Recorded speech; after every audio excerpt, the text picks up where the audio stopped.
আসসালামু আলাইকুম প্রিয় শিক্ষার্থীবৃন্দ, আশা করি সবাই ভালো আছো। আবার আমরা নতুন চ্যাপ্টার শুরু করতে যাচ্ছি আজকে। প্রিভিয়াস ক্লাসগুলো তোমরা ইতিমধ্যে অনেকে হয়তো সেখানে এনরোল করেছো এবং সেই ক্লাসগুলো করেছো। আশা করি ক্লাসগুলো বুঝতে পারছো যে ক্লাসের মধ্যে ওই বিষয় সম্পর্কে কি কি বলা হচ্ছে এবং আমাদের উদ্দেশ্য আসলে কি উদ্দেশ্যে আমরা এই ক্লাসগুলো করতে যাচ্ছি। তো যাক, এর ধারাবাহিকতা আমরা লাস্ট যে সেশনটা করেছিলাম সেটা হচ্ছে ওয়ার্ক এনার্জি অ্যান্ড পাওয়ার, এবং সেখানে শুধু থিওরিগুলো ডিসকাস করা হয়েছে, জাস্ট সামান্য কিছু প্রবলেম সলভ করেছে, কিন্তু ওটা সাফিসিয়েন্ট না। আরও দুটো ক্লাস আমরা ওয়ার্ক এনার্জি অ্যান্ড পাওয়ার চ্যাপ্টারে সেট করব, এবং সেটা শুধুমাত্র প্রবলেমের উপরে। আশা করছি সেই ক্লাসগুলো তোমাদের খুব উপভোগ্য হবে এবং তুমি তখন বুঝতে পারবা যে ওয়ার্ক এনার্জি পাওয়ার মানে কিভাবে পড়তে হয় আর কিভাবে প্রশ্ন আসলে কিভাবে অ্যান্সার করতে হয়, এগুলো আশা করি সেখানে জানতে পারবো। আজকে যেটা নিয়ে আমি আলোচনা করতে যাচ্ছি সেটা হচ্ছে আমাদের এই যে মডিউলটা দেওয়া হয়েছে, ঘোষণা করা হয়েছে আগে, এই মডিউলের একদম ফার্স্ট চ্যাপ্টার যেটা ছিল সেটা ছিল হচ্ছে বলবিদ্যা।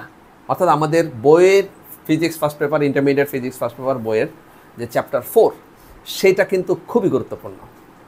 এবং আমরা এর আগে তোমাদেরকে হয়তো এক সময় আমি ইন্ট্রোডাকশন ক্লাসে এরকম বলেছিলাম যে চ্যাপ্টার 3 and 4 এটাকে আমরা বলি ডিনামিক্স অ্যান্ড মেকানিক্স। তো এই যে আমরা চ্যাপ্টার 3 ডিনামিক্স, এটা কিন্তু আলাদা রেখেছি একটা মডিউলের মধ্যে, খুব তাড়াতাড়ি আমরা শুরু করবো সেটা। এখন আজকে যেটা আমরা শুরু করছি মডিউল ফার্স্ট মডিউলের একদম ফার্স্ট চ্যাপ্টার যেটা ছিল সেটা হচ্ছে বলবিদ্যা বা মেকানিক্স। এইটা নিয়ে আমরা ডিসকাস করব। এই কারণে এটা এখন আমি শুরু করলাম যে যাতে করে আমরা পরবর্তী লেসনগুলো সব প্রবলেমগুলো খুব ইজিলি আমরা সলভ করতে পারি। কারণ অনেক টেকনিক আছে, অনেক থিওরি আছে, যে অনেক প্রবলেম আছে যেগুলো ওয়ার্ক এনার্জি পাওয়ার চ্যাপ্টারে এই প্রবলেমগুলো সলভ করা সম্ভব না এই চ্যাপ্টার 4 ছাড়া। যেমন আমি একটা এক্সাম্পল দিই, ফ্রিকশন। তো একটা প্লেনের উপর দিয়ে একটা অবজেক্ট মুভিং, এই প্রবলেমটা সলভ করা খুব ইজি। বাট যদি কখনো বলা হয় যে তার স্থিতি ঘর্ষণ গুণাঙ্ক বা গতীয় ঘর্ষণ গুণাঙ্কের মান এত, ফ্রিকশন আছে, তাহলে কিন্তু প্রবলেমটা অত ইজি না। সো ফ্রিকশন লেস প্লেনে প্রবলেম সলভ করা আর ফ্রিকশন যুক্ত প্লেনের উপরে প্রবলেম সলভ করা এক বিষয় নয়। তো এই ব্যাপারগুলো আমাদের একটু জানতে হবে, কারণ আমরা যে সাধারণত বোর্ড পরীক্ষাগুলো অ্যাটেন্ড করব সেখানে দেখবা যে ফ্রিকশন নাই এমন প্লেনই তারা চুজ করে বেশি। বাট যখন অ্যাডমিশন টেস্টে যাব তখন কিন্তু ফ্রিকশন যুক্ত প্লেনটাকেই আদর্শ হিসাবে নেওয়া হবে। সো আমরা এগুলোকে আমরা গুরুত্ব দিব। তো আমরা ফার্স্টে আজকের এই যে চ্যাপ্টার আমি একটু লিখি, আমাদের মডিউল 1, এটা ছিল হচ্ছে মডিউল 1, আর এখানে আমাদের হচ্ছে চ্যাপ্টার তার নামটা ছিল হচ্ছে, চ্যাপ্টারের নাম্বারটা হচ্ছে কত ছিল, চ্যাপ্টার 4, এবং এখানে এটার নাম ছিল হচ্ছে বলবিদ্যা। তো আমরা বুঝতেই পারছো যে এই বলবিদ্যা বা আমি লিখলাম হচ্ছে মেকানিক্স, NICS, এই যে মেকানিক্স লিখলাম, এর মধ্যে কি আলোচনা করা হবে ইট ইজ ভেরি ক্লিয়ার। এটা আমরা একটু পরিষ্কার দেখতে পাচ্ছি যে আমরা এখানে আসলে আমরা কি করব, বল নিয়ে আমরা এখানে আলোচনা করব। বলটা কেন আমাদের দরকার? কারণ শোনো, যে প্রপার্টিজ অফ ম্যাটার, বস্তুর ধর্ম যদি তুমি দেখতে চাও তাহলে বস্তুকে তার অবস্থান পরিবর্তন করাও। কেন অবস্থান পরিবর্তন করাতে হবে? আমরা সবাই জানি সকল বস্তু এই বিশ্ব ব্রহ্মাণ্ডে যে অবস্থায় আছে সে অবস্থায় থাকারই প্রবণতা তার বেশি।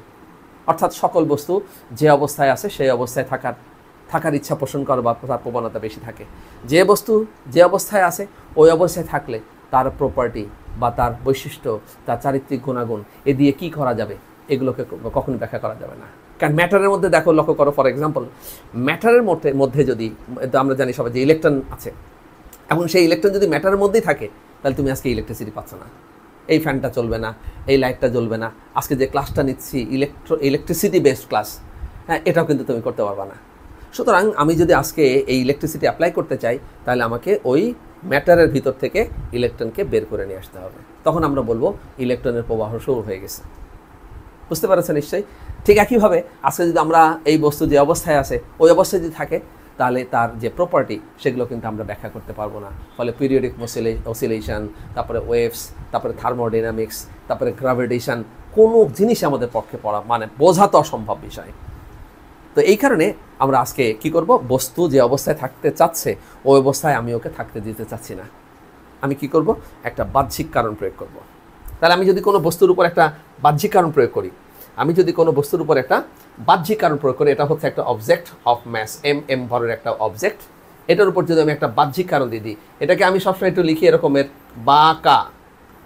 বাকা মিন্স বাহ্যিক কারণ, এটাকে আমরা ইংলিশে বলি এক্সটার্নাল কজ। তাহলে কিন্তু সেই বস্তুটা সামনের দিকে মুভ করবে। দুই অবস্থায় মুভ করতে পারে। একটা হচ্ছে লিনিয়ারলি, তোমরা জানো সবাই, সরল পথে।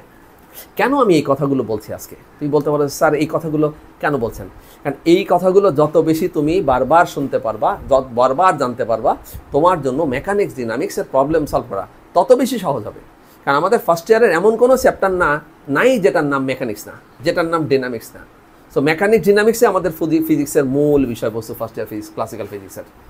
সো বুঝতেই পারছো যে এগুলো জানার কোনো বিকল্প রাস্তা কিন্তু নাই যদি আমাদের প্রবলেম সলভ করতে হয়। প্রবলেম সলভ করাই আমাদের মূল কাজ।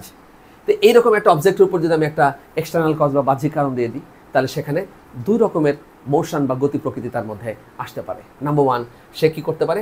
সরল পথে চলতে পারে, সে স্ট্রেট পাথ বা সরল পথে চলতে পারে। আর কি হতে পারে? তার উপরে আমি যদি একটা বাঁকা দিয়ে দিই, এটা হচ্ছে অবজেক্ট অফ ম্যাস এম, এর উপরে আমি দিয়ে দিচ্ছি একটা বাঁকা, আবার দিচ্ছি বাঁকা, তখন আবার সে কী করতে পারে? সে একটা নির্দিষ্ট অক্ষের চারিপাশে সে মুভ করতে পারে। হ্যাঁ, এটা একটা কি করতে পারে? একটা নির্দিষ্ট অক্ষের চারিপাশে সে মুভ করতে পারে, একটা নির্দিষ্ট বিন্দুর চারিপাশে সে মুভ করতে পারে, গতিশীল হতে পারে। এখন তুমি বলতে পারো স্যার এটা কি একই রকম বাঁকা, একই রকম বাহ্যিক কারণ? নয়, এটা আলাদা, ডিফারেন্ট। যেমন আমি এখানে বলছি, যদি বাহ্যিক কারণটা এমন হয়, বল হয়, যদি বাহ্যিক কারণটা বল হয়, তাহলে তার মধ্যে এক রকমের প্রপার্টি তৈরি হবে। আর যদি বাহ্যিক কারণ টর্ক হয়, তাহলে কিন্তু তার মধ্যে আর এক রকমের বৈশিষ্ট্য তৈরি হবে। এই নিয়েই কিন্তু আমাদের মেকানিক্সের আলোচনা। আসলে আমাদের মেকানিক্সের দুটো বিষয় আলোচনা করা হয়েছে, একটা হচ্ছে বল নিয়ে আলোচনা করা হয়েছে, একটা হচ্ছে টর্ক নিয়ে আলোচনা করা হয়েছে। এই দুটো বিষয় আমাদের এই চ্যাপ্টারের মধ্যে আবার আমাদেরকে ভাবতে হবে নতুন করে, যে হোয়াট ইজ ফোর্স, ফোর্স হলে কী হয়। বলছে ফোর্স বা বল হচ্ছে এমন একটা এক্সটার্নাল কজ বা বাহ্যিক কারণ যা বস্তুর মধ্যে সরল রৈখিক গতি সৃষ্টি করে। আবার টর্ক হচ্ছে এমন একটা বাহ্যিক কারণ যা কোনো বস্তুর মধ্যে ঘূর্ণন ক্রিয়া সৃষ্টি করে। তাহলে আমি যদি কোনো বস্তুকে কোনো অক্ষের চারিপাশে ঘোরাতে চাই, তাহলে সেখানে কিন্তু বল হলে হবে না, সেখানে লাগবে টর্ক। আর যদি কোনো বস্তুকে সরল পথে দিতে চাই, তাহলে আমরা সেখানে কিন্তু আর টর্ক হলে হবে না, সেখানে দিতে হবে হচ্ছে বল। তবে একটা কথা, এদের মধ্যে যদি বলো স্যার এরা কি দুটো একই, হ্যাঁ এরা হচ্ছে বল, বাট এদের কিন্তু পরিচয় একটু ডিফারেন্ট আছে। যেমন বল প্রয়োগ করা যায়, বল হচ্ছে এমন একটা বাহ্যিক কারণ যা প্রয়োগ করা যায়, কিন্তু টর্ক হচ্ছে এমন একটা বাহ্যিক কারণ যা প্রয়োগ করা যায় না, যা তৈরি হয়। এটা কিভাবে তৈরি হয়? অনেক সময় আমরা এরকম, আমি সচরাচর যে এক্সাম্পলটা দিতে আমি স্বচ্ছন্দ বোধ করি, সেটা হচ্ছে আমরা অনেকে বাংলা সিনেমা দেখেছি। এই বাংলা সিনেমার মধ্যে দেখবা যে নায়ক যখন ভিলেনকে খুশি মারে, এটাকে বলা হয় ফোর্স, সরল পথে মারে। কিন্তু এর পরবর্তী দৃশ্যে আমরা যে এটা দেখি, সেটা খুব ইন্টারেস্টিং, আমরা খুব হাসি। পরবর্তী দৃশ্যে দেখি ভিলেন এই আকাশে বাতাসে মধ্যে ঘুরতে থাকে, অর্থাৎ নায়ক তার উপর প্রয়োগ করলো বল, কিন্তু ভিলেনের মধ্যে তৈরি হলো হচ্ছে টর্ক। এই হচ্ছে সব থেকে ভালো এক্সাম্পল, যে বল প্রয়োগ করলে টর্ক তৈরি হয়। তার মানে টর্কের পিছনে বা ব্যাকগ্রাউন্ডে যে কাজ করে সে হচ্ছে, কে কাজ করে? সে হচ্ছে বল। না, টর্কের পিছনে কাজ করে হচ্ছে বল। তাহলে বল হচ্ছে এমন একটা বাহ্যিক কারণ যা বস্তুর মধ্যে ঘূর্ণন ক্রিয়া সৃষ্টি করে। সূর্যের চারিপাশে পৃথিবী ঘুরছে, পৃথিবী নিজ অক্ষে ঘুরছে, বৈদ্যুতিক ফ্যান ঘুরছে, এই সব ঘূর্ণনের পিছনে কিন্তু বলের হাত নাই, হাতটা আসলে টর্কের। তো এদের পার্থক্যটা তো অবশ্যই আমরা শিখবো যে কোথায় কি অ্যাপ্লাই করছে। এই জন্য এই চ্যাপ্টার 4 এর মধ্যে দুই ধরনের, এই চ্যাপ্টারটাকে দুই ভাগ করে দিয়েছে এই বাহ্যিক কারণ, এই বলটা দুই ভাগ করে দিয়েছে। একটা হচ্ছে রৈখিক গতির জন্য, একটা হচ্ছে কৌণিক গতির জন্য। কৌণিক গতির জন্য তুমি যে জিনিসটা শিখবা সেটার নাম হচ্ছে জড়তার ভ্রামক। এদের মধ্যে আরও একটা পার্থক্য আছে, যে বল যেখানে প্রয়োগ করতে হয় সেই বস্তুর একটা ভর থাকবে, কিন্তু টর্ক যেখানে তৈরি হয় সেই বস্তুর আর ভর থাকে না, সেই বস্তু তখন নাম হয়ে যায় হচ্ছে জড়তার ভ্রামক। অর্থাৎ জড়তার ভ্রামককে আমরা বলি হতো, তোমরা ইতিমধ্যে হয়তো জেনে ফেলেছো এগুলো, যে রোটেশনাল ম্যাস, যদি কোনো ভর কোনো অক্ষের চারিপাশে ঘুরতে থাকে, তখন সেই ভরকে আমরা জড়তার ভ্রামক বলি। তো এই বুঝতেই পারছো যে আমি যদি আমাদের নেক্সট বিষয়গুলো, মেকানিক্সের জটিল টার্মগুলো যদি আমরা এক্সপ্লেইন করতে চাই, আমরা যদি টেনশন নিয়ে আলোচনা করতে চাই, আমরা যদি কলিশন নিয়ে আলোচনা করতে চাই, আমরা যদি ফ্রিকশন নিয়ে আলোচনা করতে চাই, হ্যাঁ, তাহলে কিন্তু এই আমরা যা শুরু করেছি এর বিকল্প পথ নাই। নট অনলি দ্যাট, তুমি যদি রাস্তার ব্যাংকিং পড়তে চাও, এর বিকল্প পথ নাই। তুমি যদি রকেটের ধাক্কা নিয়ে আলোচনা করতে চাও, বল, এগুলোর কোনো বিকল্প পথ কিন্তু নাই। সো এগুলো খুবই পপুলার টপিক, আমরা টপিক ওয়াইজ ক্লাস নিব এবং টপিক ওয়াইজ এখানে বোঝার চেষ্টা করব। তো আজকে ঠিক এই মুহূর্তে এর মধ্যে থেকে আমি যে জিনিসটা নিয়ে তোমাদের সঙ্গে ডিসকাস করতে, একটা কথা বলে রাখি, যে এখানে যা কথা বলা হলো, কোনো টপিক, কোনো লাইন কিন্তু আমাদের এই লেকচার থেকে বাদ যাবে না। প্রত্যেকটা জিনিস এখানে ডিটেলস আলোচনা হবে, তারপরে থিওরি ডেভেলপ হবে, দেন আমরা বিভিন্ন ভ্যারাইটিস প্রবলেম সলভ করবো এখানে, অনেক রকমের নিজেদের প্রবলেম, আমাদের নিজেদের বইয়ের প্রবলেম, এবং আমরা যে অ্যাডমিশন টেস্টগুলোতে যে প্রবলেমগুলো আসে আমাদের দেশে বিভিন্ন জায়গায় সেগুলো সলভ করব। পাশাপাশি ওই MIT IIT এইসব জায়গায় যে প্রবলেমগুলো বিভিন্ন পরীক্ষা আসছে আমরা সেগুলোও এখানে স্পেশাল ক্লাস দিয়ে সেগুলো ডিসকাস করার ব্যবস্থা করব, যাতে করে তোমার ইন্টারমিডিয়েট পাস নিয়েছেন চিন্তা না, চিন্তাটা হচ্ছে তুমি হায়ার লেভেলে অর্থাৎ অ্যাডমিশন টেস্ট এবং তার পরবর্তী দিনগুলোতে তুমি ফিজিক্স কীভাবে পড়বা। কারণ তুমি যতই বলো মেকানিক্যাল ইঞ্জিনিয়ারিং পড়ো আর সিভিল ইঞ্জিনিয়ারিং পড়ো আর কেমিক্যাল ইঞ্জিনিয়ারিং পড়ো, ফিজিক্স আর ম্যাথমেটিক্সের বিকল্প পথ কিন্তু নেই। সব ইঞ্জিনিয়ারিংয়ের ব্যাকগ্রাউন্ড হচ্ছে technology, physics and mathematics. So এখানে আমরা এই ফিজিক্স পড়ছি এবং এখানে আমরা আজকে প্রথম যেটা নিয়ে আলোচনা করতে যাচ্ছি সেটা হচ্ছে ফোর্স। হ্যাঁ, তো বল নিয়ে আমরা আলোচনা করব এবং বল সংক্রান্ত আমরা নিউটনের গতি নিয়ে আলোচনা করব। এই যে আমি আজকে শুরুতে তোমাদের সঙ্গে যেটা বললাম সেটা হচ্ছে যে বল হচ্ছে এমন একটা বাহ্যিক কারণ যা বস্তুর মধ্যে গতি সৃষ্টি করে। আবার বস্তু নিয়ে একটা কথা বলেছিলাম যে বস্তুর বৈশিষ্ট্য হচ্ছে কি, যে অবস্থায় আছে সেই অবস্থায় থাকতে চাই। বস্তু যে অবস্থায় আছে সেই অবস্থায় থাকার এই প্রবণতাকে জড়তা বলে, ইনার্শিয়াল। যে আমি আমার ফ্রেন্ডকে মনে করো এলাকা থেকে নিয়ে আসছি, আমার সঙ্গে রাখি, 6 মাস 7 মাস হয়ে গেছে ঢাকা শহরে থাকে, কিন্তু এখনও সে তার কথাবার্তার মধ্যে সেই এলাকার টান রয়ে গেছে।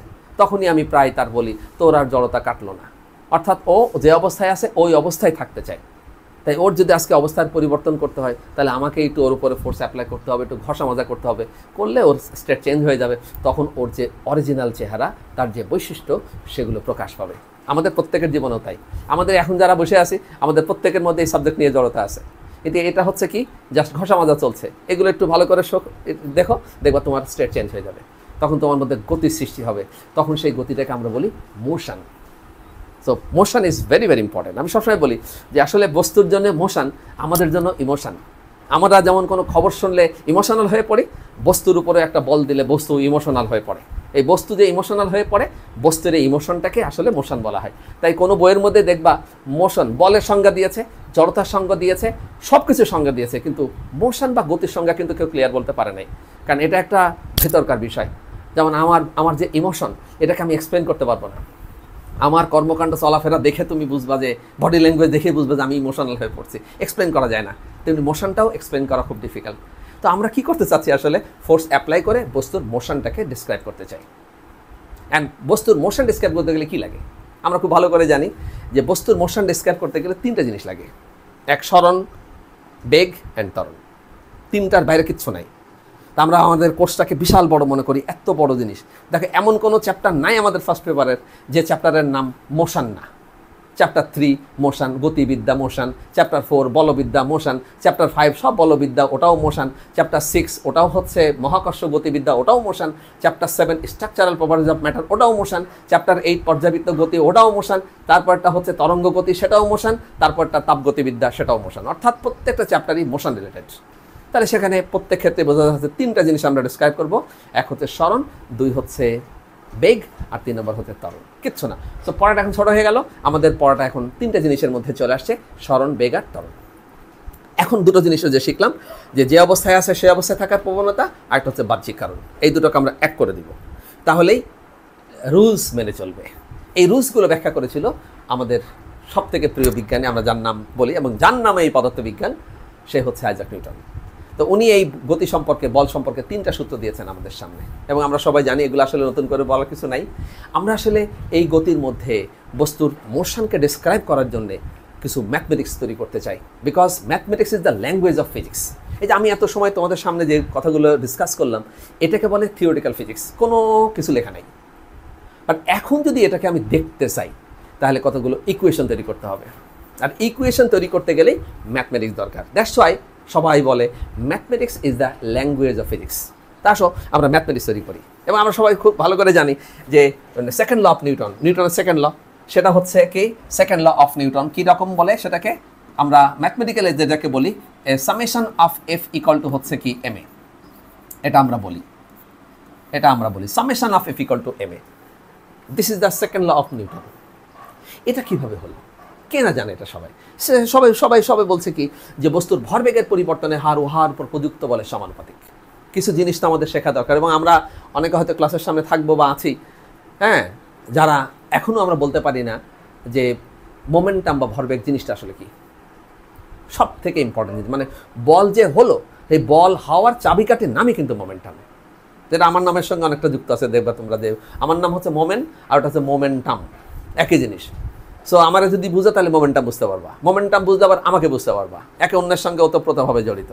তা একটা অবজেক্ট মনে করো, সেই অবজেক্টটা হচ্ছে, অবজেক্টের ম্যাসটা হচ্ছে, আমি বললাম হচ্ছে ম্যাস হচ্ছে এম, আর এই অবজেক্টের উপর আমি কি প্রয়োগ করছি, একটা বাহ্যিক কারণ দিয়েছি, বাহ্যিক কারণটা হচ্ছে এফ। তাহলে বুঝতেই পারছো এফ দেওয়া মানে কি, রৈখিক বল, তাহলে এর মধ্যে সরল রৈখিক গতি প্রাপ্ত হবে সে, এবং সে কী করলো, একটা বেগ অর্জন করলো, বেগটা হচ্ছে কত ভি, ভেক্টর নোটেশন যদি, এবং ভেক্টরের উপরে কিন্তু এক্সক্লুসিভ প্রবলেম আছে, এক্সক্লুসিভ ক্লাসগুলো তুমি খুব দ্রুতই করতে পারবা ভেক্টরের উপরে, এক একটা ক্লাস এক একটা, মানে কি বলবো, যে তুমি না করলে আসলে বিশ্বাস করতে পারবো না যে ভেক্টর জিনিসটা কি।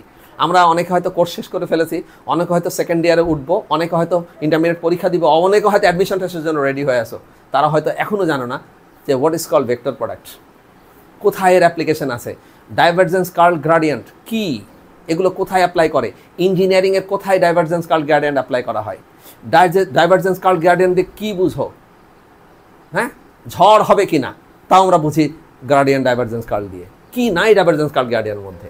সো সেই ক্লাসগুলো করার জন্য অপেক্ষা করো, তার জন্য আমাদের তো কিছু শক্তি অর্জন করতে হবে, সেই শক্তি হচ্ছে আমাদের এই বলবিদ্যা বা গতিবিদ্যা। ঠিক আছে, তাহলে আমরা এখন আসছি এফ ইকুয়াল টু এম এ, এটার প্রুফের জন্য। তো এখানে ম্যাসটা হচ্ছে কত এম, আর ভিটা হচ্ছে তার velocity. So product of this mass and velocity is called momentum. এই বস্তুর ভরবেগের এই পরিবর্তনকে আমরা কি বলছি, আমরা ভরবেগকে কী দিয়ে প্রকাশ করছি, আমরা ভরবেগকে প্রকাশ করছি হচ্ছে এমভি দিয়ে। এটা বলছে যে বস্তুর ভর এবং বেগের যে গুণফল তাকে আমরা বলছি হচ্ছে ভরবেগ। ভরবেগকে কী দিয়ে প্রকাশ করা হয়, ভরবেগকে কী দিয়ে প্রকাশ করা হয়, নিশ্চয়ই তোমরা জানো ভরবেগকে কী দিয়ে প্রকাশ করা হয়, এবং আমরা জেনেছি আমাদের বই থেকে যে ভরবেগকে আসলে প্রকাশ করা হচ্ছে কি দিয়ে, বেগ দিয়ে, পি দিয়ে প্রকাশ করা হচ্ছে। কিন্তু আমরা কি সবাই জানি এখানে কেন ভরবেগকে পি দিয়ে প্রকাশ করা হয়? কয়জন জানি আমরা এখানে কেন momentum is defined by the symbol P? মোমেন্টামকে তো ইংলিশে বলে মোমেন্টাম, মোমেন্টাম। তাহলে এটাকে আমি লিখলাম মো, তারপরে এমইএন, মোমেন, এ দেখো আমার নাম হয়ে গেল, যার সঙ্গে একটু টাম লাগাই দাও তাহলে হয়ে গেল মোমেন্টাম। ওয়ার্ল্ডের খুব বিখ্যাত জিনিস মোমেন্টাম। এই মোমেন্টাম কি করে, প্রডিউস ফোর্স, বল সৃষ্টি করে। তাই আমি তোমার ওপর বল সৃষ্টি করছি এটা বোঝার জন্যে। তাহলে এটা ডেনোট করা উচিত কি দিয়ে, এটা ডেনোট করা উচিত এম দিয়ে।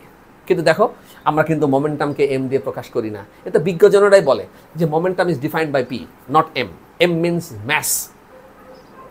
তাহলে ভরকে আমি এম দিয়ে প্রকাশ করি, তাহলে মোমেন্টামকে এম দিয়ে প্রকাশ করবো না। এই নিয়ে কিন্তু স্নায়ুযুদ্ধও হয়েছে একসময়, মনোমালিন্য, ওনার সঙ্গে ইনার, ইনি বলে এ, উনি বলে না এম না।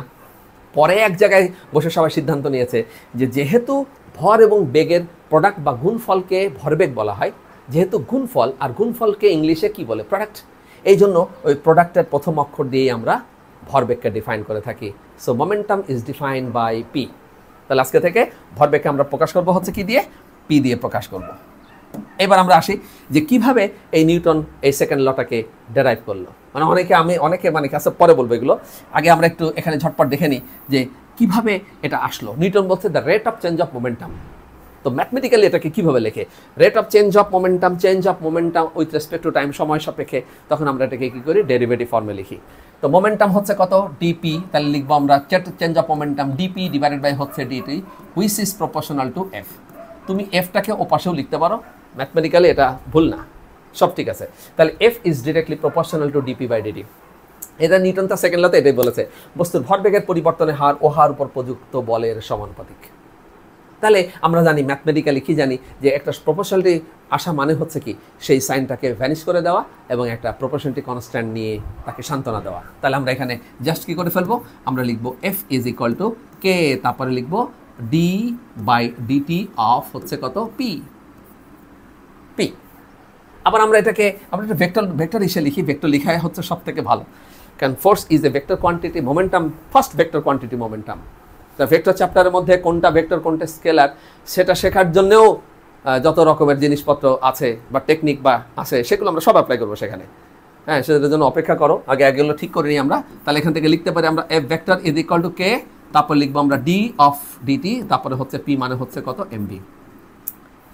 এখানে আমরা জানি যে এম কখনো চেঞ্জ হয় না, তাই না?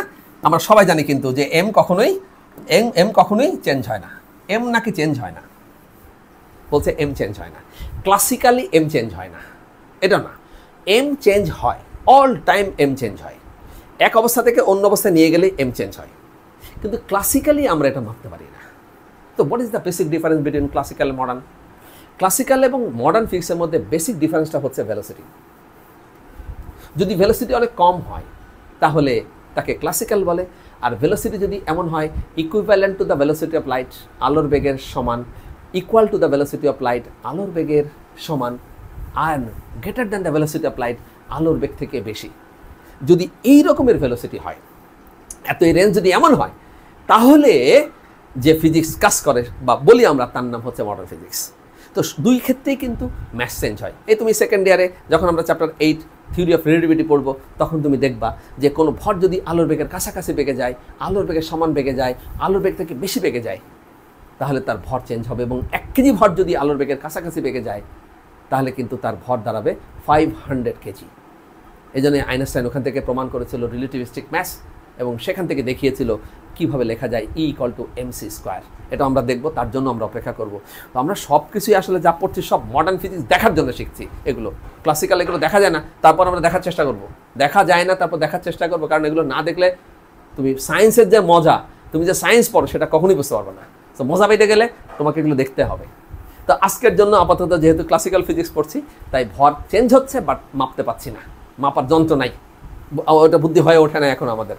এই কারণে আমরা এমটাকে কনস্ট্যান্ট করি। আমরা বলি কি ক্লাসিক্যালি এটা মাপা যায় না, মাপা ঠিক বলি, চেঞ্জ হয় না, মিথ্যা কথা, চেঞ্জ হয় কিন্তু মাপতে পারি না। তাহলে আমরা এখান থেকে ঝটপট একটু দিয়ে দিই। আমরা এখান থেকে কীভাবে এটাকে এক্সপ্লেন করবো দেখো একটু। তাহলে এখানে আমি লিখছি যে এখানে লিখছি, আমি কি লিখছি দেখো, আমরা একটু এখানে ঝটপট দেখে নিই যে দেয়ারফর F = তারপরে লিখলাম K, তারপরে যেহেতু M চেঞ্জ হচ্ছে না তাই লিখলাম M, তারপরে আমি লিখছি হচ্ছে dV / হচ্ছে dt, দিস ইজ V। এবং ইট ইজ ভেরি ক্লিয়ার, এই যে সবাই আমরা জানি কি dV/dt is defined by acceleration, rate of change of velocity is called acceleration। therefore আমরা এটাকে লিখবো হচ্ছে কি F = এই যে একটা ভেক্টর নোটেশন দিয়ে দিই, তখন লিখবো আমরা K, তারপরে M, তারপরে হচ্ছে A, I mean this is KMA। End হয়ে গেছে, প্রায় হয়ে গেছে। আসলে আমি মাঝে মাঝে অবাক হই যে নিউটন, তারপরে আইনস্টাইন কি তুখোড় সায়েন্টিস্ট। হ্যাঁ, আমার কাছে তো মনে হয় যে নিউটন আসলে বলতে চাচ্ছিল যে F মিন্স ফাদার, মানে বাবা, আর MA মিন্স মা, মাঝখানে ইকুয়াল, তার মানে বাবা আর মা ইকুয়াল। আমার তো মনে হয় ওনার টার্গেটই ছিল এটা, হয়ে গেছে, সায়েন্টিফিক্যালি হয়ে গেছে। অনেকে রসিকতা করে আইনস্টাইনকে নিয়েও খুব রসিকতা করে। আইনস্টাইনের নাকি বিখ্যাত ইকুয়েশন হচ্ছে কি E=mc²। তার প্রতিদ্বন্দ্বী যারা শুভাকাঙ্ক্ষী আছে অনেকে দুষ্টমি করে এরকম নাকি বলতো যে E=mc², E মানে আইনস্টাইন, এটা E মানে আইনস্টাইন, M মানে মিলোভা দ্য ওয়াইফ অফ আইনস্টাইন, আইনস্টাইনের ওয়াইফ, আর C মানে হচ্ছে চিলড্রেন, মানে বাচ্চা কাচ্চা, এবং উপরে 2 মানে 2টা বাচ্চা কাচ্চা, আইনস্টাইনের 2টা ছেলে ছিল। এরপরে নাকি আর কিছু লেখে নাই, তার মানে সবাই বলতে চায় E=mc² মানে আইনস্টাইনের ফ্যামিলি, দেখে ইনভেন্টেড বাই আইনস্টাইন। আসলে ব্যাপারটা তা না, হয়ে গেছে কাকতালীয়ভাবে। এখানেও তাই, নিউটনের পড়তে পড়তে আসলে হয়ে গেছে F=kma। এরকম আসলে কি লেখাপড়া করতে করতে F=kma হয়েছে না, আগে থেকেই জানতো, আগে থেকেই নিয়েছিল যে F=kma, kma না, F=ma। মানে আমি যেটা বোঝানোর চেষ্টা করি যে এখানে F মানে ফাদার, M মানে মা। আমরা চাই এই বাবা এবং মায়ের মাঝখানে কেউ আসবে না, কাউকে দেখতে চাই না, বাবা মার মাঝখানে কেউ থাকবে না। কে ইজ কল্ড কেউ, ওই কেটাকে সরাই দেবো আজকে। কত করলে কে সরে যায় আমরা খুব ভালো করে জানি, 1। এ দেখো সব বইয়ের মধ্যে লেখা আছে, যত রকমের মেকানিক্স আছে সব মেকানিক্সে বল ধ্রুবকের ভ্যালু হচ্ছে কত, 1। তার মানে আমরা একটু মজা করেই বলি যে বাবা মার মাঝখানে কেউ নাই। এই তখন আমরা এটাকে লেখার চেষ্টা করি, কি লেখার চেষ্টা করি, কে = হচ্ছে কত, 1। কিন্তু এটা তো এমনি মজা করে আমরা বললাম, কিন্তু আসল ব্যাপারটা কি? আসল ব্যাপারটা তো আসলে কেউ না, বাবাও না, মাও না। আসল ব্যাপারটা হচ্ছে যে নিউটন ধারণা করেছিলেন বলের মাত্রা, ভরের মাত্রা, ত্বরণের মাত্রা সমন্বয় করিলে, ভরের মাত্রা, ত্বরণের মাত্রা সমন্বয় করিলে যে নতুন মাত্রা সৃষ্টি হয়, সেই মাত্রা বলের মাত্রার সমান। যেহেতু ভরের মাত্রা ত্বরণের মাত্রা সমন্বয় করলে বলের মাত্রা সমান হবে, এই কারণে এই মাঝখানে এই কে এর যে আসবে এটা ডেফিনেটলি মাত্রাবিহীন ধ্রুবক, এবং সেই ধ্রুবকের মান হবে 1। সো এটা কোনো ইকুয়েশন আসবে না, এটা কোনো ভেক্টর নোটেশন হবে না, এটা হবে শুধু একটা মান, এবং সেই মানটা হবে 1। এই জন্যই বলেছিল কে ইকুয়াল টু 1। তাও উনি ব্যাখ্যা করেছিলেন কিভাবে, দেখো উনি বলছেন যে এখান থেকে খুব সহজে এভাবে লিখি যে বল, এবার বলছে যে এখানে যে বল নিয়ে নি F equal to K M A. এখানে বলছেন যে তাহলে এটাকে এক কাজ করে আমরা আপাতত এটাকে ডিফাইন করার জন্য আমরা এটাকে স্কেলের ফরম্যাটে লিখে নিই, তাহলে আমাদের জন্য সুবিধা হবে। এফ ইকুয়াল টু কে, তারপরে হচ্ছে এম, তারপরে হচ্ছে কত এ। নিউটন বলছেন যে আমি এখানে ভরের মানটা এক করে দিই। এইভাবে তো আমরা শিখেছি ম্যাথমেটিক্সে যে সমানুপাতিক ধ্রুবককে সংজ্ঞায়িত করতে হয় সেই সমানুপাতিক ধ্রুবকের সহগুলার মানকে এক করে দিতে হয়। ওই যে একক বলছে যে মাত্রা সমন্বয় করতে হবে একক, তাহলে এখানে এম এর মান করে দিই হচ্ছে কত, এম ইকুয়াল টু 1 একক, এর মান করে দিই 1, তারপর হচ্ছে একক, বসানোর পরে এটাকে ইজিলি লেখা যায় এফ ইকুয়াল টু হচ্ছে কত কে। এখনও কে যাচ্ছে না, এবার আবার সেই ফেভিকল আঠার মতো লেগে আছে কে এই সমীকরণের মধ্যে। ম্যাথমেটিক্স কি জিনিস, কে আর সরেই না। তখন নিউটন ডিফাইন করছেন যেহেতু ভরের মাত্রা ত্বরণের মাত্রা সমন্বয় করলে শুধু বল পাওয়া যাবে, কেউ থাকবে না, তাহলে ডেফিনেটলি একক ভরের বস্তুর উপর যদি একক ত্বরণ সৃষ্টি করা যায় তাহলে যে বল তৈরি হবে সেই বলের মানটাও এককই হবে। তখন নিউটন বলেন তাহলে ডেফিনেটলি এই বলের মান হবে কত, একক। আর বলের মান যদি একক হয় তাহলে এই কোয়েশনটার মধ্যে পরিষ্কার লেখা যাবে কে ইকুয়াল টু 1। এইভাবেই প্রিয় শিক্ষার্থীবৃন্দ আমরা কে এর মান 1 হিসাব করি। এইখান থেকে নিউটন সংজ্ঞায়িত করেছিলেন একক বলকে, আর এরপর থেকেই বলের এককের নামকরণ করেছিলেন ওনার নামে, এক নিউটন। বলে যে বল একক ভরের বস্তুর উপরে একক ত্বরণ সৃষ্টি করে সেই বলকে একক বল বলে। তো এটাকে যদি আমরা একটু এখন একটু যদি এই কোয়েশনটাকে একটু সিম্পলিফাই করে ফেলি তাহলে আমরা একটু লিখি। দেখো আগে ছিল হচ্ছে এফ ইকুয়াল টু কত কে, তারপরে এম, তারপরে হচ্ছে কত এ। এই মাত্র আমরা শিখে ফেললাম কে ইকুয়াল টু হচ্ছে কত 1, তখন আমরা লিখে ফেলি এফ ইকুয়াল টু হচ্ছে কত এম এ। তারপর যদি এটাকে আমরা একটু ভেক্টর নোটেশন লিখি তাহলে লিখবো F vector is equal to হচ্ছে এম এ, তারপরে হচ্ছে ভেক্টর। এইভাবে প্রমাণ হয়েছিল এফ ইকুয়াল টু এম এ।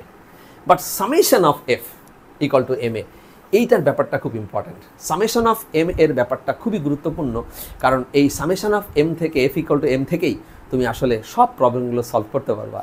যেমন আমি তোমাদেরকে যদি একটা এক্সাম্পল দিই, সেটা হচ্ছে যে আমি এই বোর্ডের উপরে একটা ফোর্স অ্যাপ্লাই করলাম, হ্যাঁ আমি এই একটা বস্তুর উপরে ফোর্স অ্যাপ্লাই করলাম। দেখো ফোর্স অ্যাপ্লাই করলাম, ফোর্সটা হচ্ছে কত এফ। এই বলছে নিউটন বলছে যে every action has its equal and opposite reaction. তার মানে এই ফোর্সের একটা রিয়াকশন পেয়ে যাবো আমি, পাবো না, একদম ইকুয়াল পাওয়া যাচ্ছে না। কেন যাচ্ছে না জানো? কারণ যখনই তুমি এই বস্তুকে কন্ট্যাক্ট করবা অর্থাৎ ফোর্স দিয়ে কন্ট্যাক্ট করবা তখন এই সারফেস থেকে কি হবে, ইট প্রডিউস সাউন্ড, SOUND সাউন্ড, এটার প্রতিক্রিয়া পাবা না তুমি। আবার কি হবে, এই কন্ট্যাক্টে কি হবে, টেম্পারেচার তাপমাত্রা তৈরি হবে, TEMP টেম্পারেচার তৈরি হবে। এটা কিন্তু এনভায়রনমেন্টে বিলীন হয়ে যাবে, তুমি এটা ফেরত পাবা না। সুতরাং এখান থেকে কি হচ্ছে দেখো কতটুকু অ্যাপ্লাই হচ্ছে, সেই অ্যাপ্লাইড মানটা হচ্ছে এফ, তারপরে minus sound minus temperature is equal two হবে হচ্ছে কত এম এ। তখন এইটাকে আমরা এইভাবে না লিখে আমরা লিখি summation of F is equal to হচ্ছে কত M A. This is the proper form, second law of Newton. আশা করি বুঝতে পেরেছো খুব শর্টে, কারণ এটার এত বেশি ডিটেলস আলোচনা করার কিছু নাই আসলে। হ্যাঁ আমরা মোটামুটি এই এফ ইকুয়াল টু এম এ নিয়ে হয়তো তোমরা 5-6 বছর হয়ে গেছে অলরেডি, ক্লাস 6 থেকে শুরু করছিল F equal to M A, তারপরে 7, 8, 9, 10, 11, 12 এরকম ক্লাসে সব জায়গায় একই কথা। মানে MSc ক্লাসেও বা PhD ক্লাসেও যদি পড়ানো হয় এফ ইকুয়াল টু এম এর বাইরে কিছু নাই।